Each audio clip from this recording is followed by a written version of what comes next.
Here is some information about where we live. Our country is the United States of America. It is on the continent of North America. Remember, there are 7 continents, which are the large pieces of land in the world. There are 50 states in the United States of America. The capital of our country is Washington, D.C. It is the city where the important decisions for our country are made. It is where the members of Congress, the Supreme Court, and the President all live and work.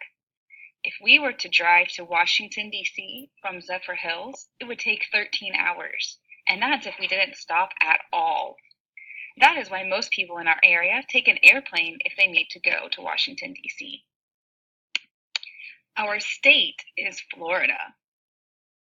Here is where we are located on the map of the United States. We are in the southeast part of the country. We live in the city of Zephyrhills. Our city is so small that it doesn't show on a lot of maps of Florida, so look for the city of Tampa. It is the nearest big city to where we live in Zephyrhills. Here is Zephyrhills on a map. You can see it's the green star, and it's very close to Tampa.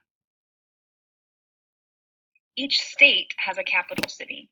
The capital is where the important decisions for each state are made. The lawmakers and governor of Florida live and work in our state capital of Tallahassee. Here's Tallahassee on our state map. It's a fun word to say. Try it. Tallahassee. Tallahassee is about 4 hours away from Zephyrhills. Remember how we used a compass rose to help us with our directions of north, south, east, and west? Well, Tallahassee is northwest of Zephyrhills. Here we are, northwest of Zephyrhills. So we travel north while going a little west to get there. So let's review. Our continent is called North America. Our country is the United States of America. Our state is Florida, and our city is Zephyrhills. I hope you've enjoyed learning about where you live.